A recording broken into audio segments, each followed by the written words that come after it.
Bump, bump, bump. Another one bites the dust. Bump. 6'4" Impala, baby. 6'4" Impala. Another one bites the dust. What's up, people? So, for the second time in 3 months, a Hillsborough County Sheriff's deputy murders people, children, women and children, and then himself. So, a Hillsborough County Sheriff's deputy who's been working for the Sheriff's Department since 1991. They won't release his name for some reason. What happened? He retired 2 years ago, and then he got rehired as a school resource officer so he can protect children from crazy people and mass shooters. Well, turns out this morning he was the mass shooter. At 6-something in the morning today, he uses police radio, and he radioed in. He said he's hurt family members of his. He has caused harm to family members, and then he was going to kill himself at the Plant City High School, near the Plant City High School, something like that. I would just read you the article, but YouTube's really being pecker faces right now, and they won't let me monetize anything for some reason, and they won't tell you why, and blah, blah, blah, and you can't call them. You know, they got the monopoly on YouTube, unfortunately. I wish a Patriot on YouTube, but that's a little bit too much to ask. So anyway, 6-something in the morning, he radios in. He says he's caused harm to his family, and that he was going to kill himself by the Plant City High School. The other policemen, when they got notified of this, they tried to talk him out of killing himself on the radio.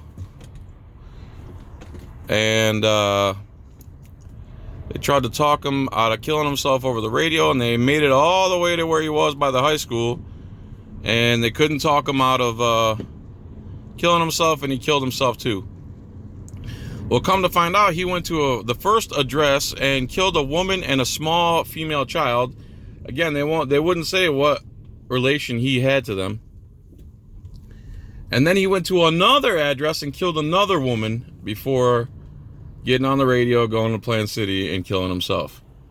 Now, everyone, I always say the stat, 40% of police abuse their wives. It's like between 2 to 4 the national average. And it's the police mentality. It's, I'm going to get my way, or I'm going to escalate force and violence. And now imagine they take that police mentality that they're taught and trained, that you're going to control every situation, and don't let other people control the situation, no matter what you got to do, whether it's lie, use force, blah, blah, blah. And then they have to separate that mentality, which I believe most of them had before they became cops. They have to separate that from a private life to where they're supposed to respect females and other people's opinions. A lot of cops are alcoholics too, because they're not allowed to smoke. They're not allowed to smoke weed. So they go to a legal drug, and I've actually heard cops drinking in bars, drunk, talking about potheads. I don't know if you know this, but coffee and alcohol is a harder drug than weed.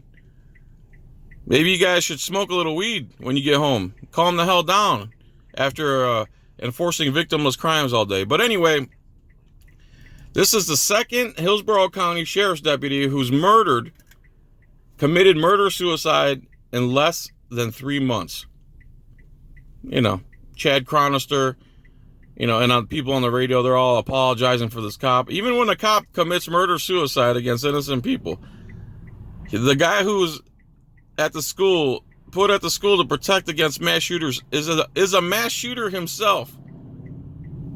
And yet people are still on the radio and in the print, and they're all apologizing for this guy. He was such a good cop. I don't understand. He was such a good cop. It's just like when they find the serial killers, like, hey, man, I mean, the guy lived next door for 15 years. He was the friendliest guy ever, man. I used to eat ribs with this guy. I don't understand how he could just have all these people chained up in his house for decades. He had them. I knew something was wrong when a white woman ran into a black man's arms. Dead giveaway. Dead giveaway. Anyway, it's not funny. It's just what I've been saying for 20 years. And, you know, John's the bad guy, not the guy who Not the guys who commit violence, not the guys who enforce victimless crimes. John's the bad guy because he curses at him and exposes him on the internet. All right, everybody. That light really sucked. I should just keep talking to you at this red light. But anyway, peace, tranquility, no victim, no crime. Let's get some judicial reform in this country and some police accountability. And let's get our country back. Slow but sure wins the race. All right. Thanks for watching. Bye.